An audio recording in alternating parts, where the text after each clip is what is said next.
Bismillahirrahmanirrahim. Assalamualaikum warahmatullahi wabarakatuh. Baiklah guys, pada video kali ini saya akan kembali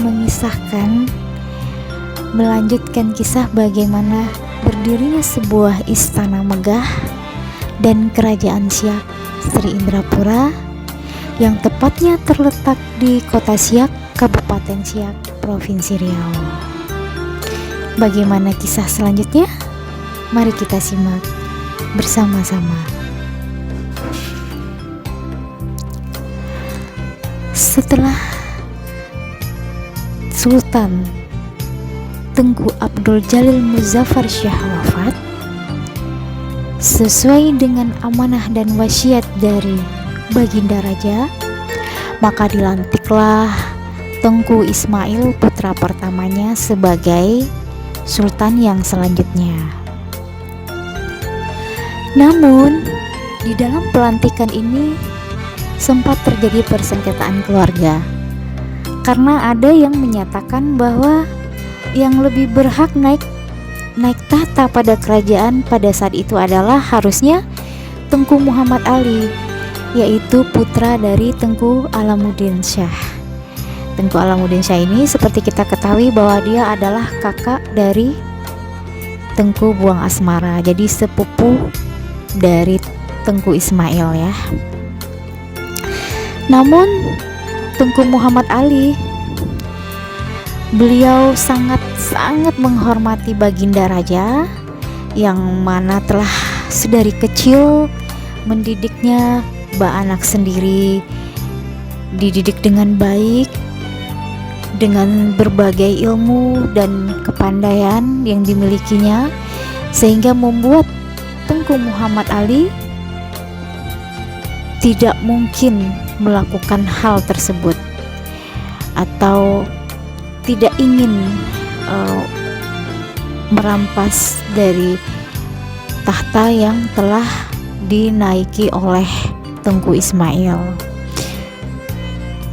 Tengku Muhammad Ali dengan budi pekertinya yang mulia tetap membaiat Tengku Ismail sebagai sultan berikutnya. Jadi pada pemerintahan Tengku Ismail inilah terjadi suatu perang yang dahsyat, terjadi suatu kisah perang yang masyhur yang menyebabkan Sungai Siak ikut memerah. Mengapa? Jadi ketika Belanda mendengar bahwa Tengku Muzaffar Shah telah wafat, timbul rasa dendam Belanda yang atas kekalahannya terdahulu. Jadi Belanda berhasrat, bernafsu, ingin berusaha kembali menguasai Siak. Kemudian berbagai ide, cara dilakukan oleh Belanda.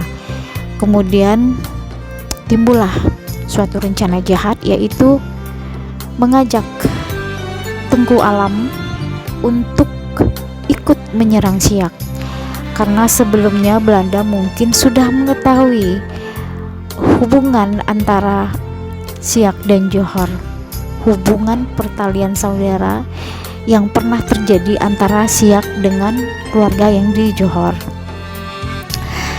Belanda pun untuk menjalankan rencananya kemudian mendatangi Tengku Alam, kemudian membujuk Tengku Alam. Awalnya Tengku Alam menolak.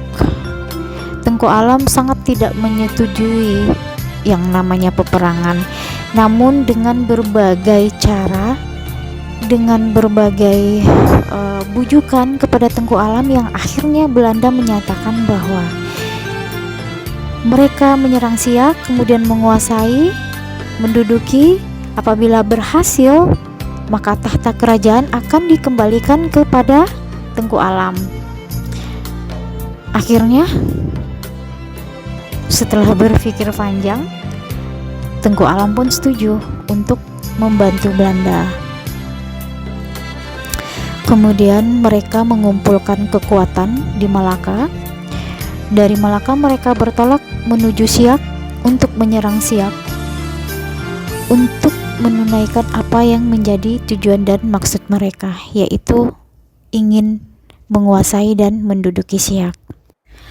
Kabar tentang penyerangan ini pun akhirnya sampai juga ke telinga Baginda Jalaluddin Shah.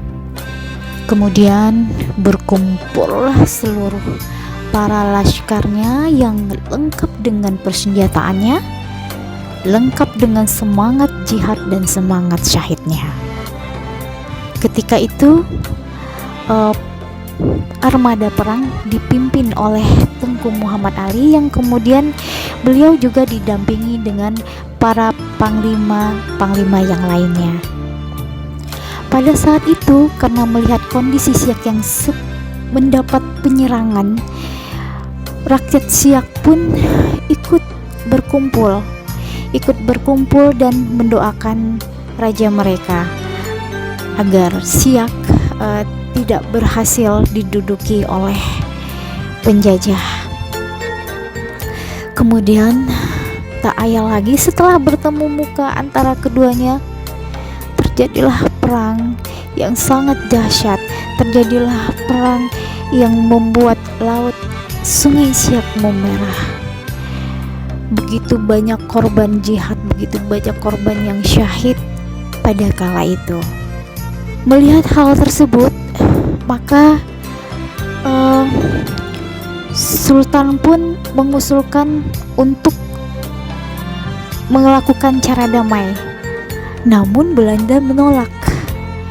Bahkan dengan sangat liciknya terus saja menyerang dan menggempur Siak. Hal inilah semakin membuat banyak korban yang tumbang dari pihak Kesultanan Siak, dan Kesultanan Siak prajuritnya semakin terdesak, hampir mengalami kekalahan. Namun kemudian Panglima Muhammad Ali terus menyemangatkan prajuritnya dengan gema takbir Allahu Akbar, Allahu Akbar, Allahu Akbar. Mereka terus semua berdoa dengan sungguh-sungguh, berkah Sayyidul Nabi Anbiya, berkah karomah para aulia, dan berkah kesungguhan mereka. Akhirnya Panglima Tengku Muhammad Ali kembali menyusun siasat, dan mereka berhasil memukul mundur balik Belanda pada saat itu. Mereka berhasil membuat Belanda kocar-kacir, Belanda menepi, sehingga Belanda sendiri pun merasa terdesak dan ketakutan. Kemudian Belanda meminta Tengku Alam untuk mengirimkan surat kepada mereka agar menghentikan perang. Kemudian Tengku Alam pun, karena memang menginginkan perdamaian di antara keduanya, maka Tengku Alam pun mengirimkan surat kepada Tengku Ismail agar mau menghentikan perang. Setelah mendapat sepucuk surat dari Tengku Alam, Tengku Ismail kemudian menyetujui untuk menghentikan perang. Raja kemudian memberitahukan demi amanah dan wasiat dari ayahandanya bahwa tahta kerajaan memang harus diserahkan kembali kepada mamandanya yang di Johor, kepada Tengku Alam. Panglima Tengku Muhammad Ali pun dengan bersimbah keringat dan darah, bertekuk lutut kepada sang baginda, karena beliau tidak tidak tega gitu untuk melihat wajah dari sang baginda raja, karena telah harus dibayar dengan pertumpahan darah sebelumnya sebelum menyerahkan tahta kerajaan kepada Tengku Alam. Kemudian segerombolan prajurit pun datang menghadap baginda, kemudian mengatakan, mereka bersorak-sorai gembira, kemudian mengatakan dan melaporkan bahwa mereka berhasil memukul mundur Belanda. Mereka berhasil untuk membuat Belanda kalah gitu. Dan mereka mengatakan kepada baginda raja bahwa bila Allah mengizinkan, mereka akan segera mempersembahkan kemenangan kepada baginda raja dan kepada Siak. Namun Sultan hanya tersenyum untuk menyembunyikan rasa getirnya.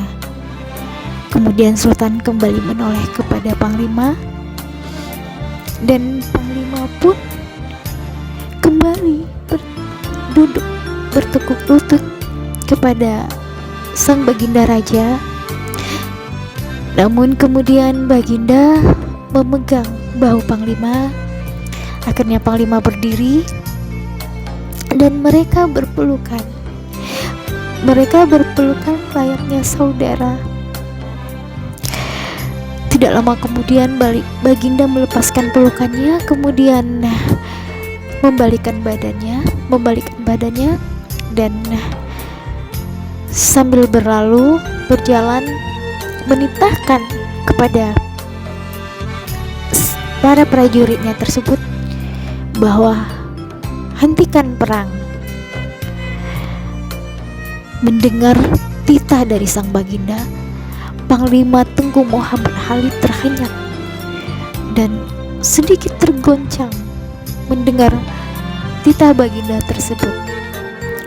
Melihat panglimanya hanya diam saja, tidak memerintahkan kepada prajuritnya, maka raja pun berteriak dan kembali memerintahkan kepada seluruh prajuritnya agar menghentikan perang dan kembali dengan serentak. Hal ini kemudian membuat seluruh prajurit bertanya-tanya. Kemudian mereka pun bertanya kepada Panglima, apa yang terjadi? Mengapa raja tiba-tiba di saat kemenangan sudah hampir di depan mata, tetapi perang pun dihentikan, namun tidak satu pun keluar kata-kata dari sang Panglima. Setelah perang dihentikan, maka Tengku Ismail pun menyatakan diri untuk mengundurkan diri dari jabatannya sebagai sultan dan menyatakan menyerahkan tahta kesultanannya kepada Tengku Alam sesuai dengan apa yang telah diamanahkan dan diwasiatkan oleh ayahandanya sebelum meninggal. Maka selesailah ia menunaikan tugasnya.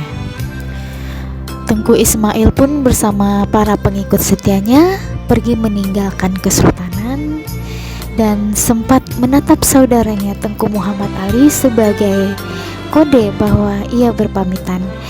Namun Tengku Muhammad Ali tidak sanggup untuk menyapanya karena dia harus melihat kepergian dari saudaranya.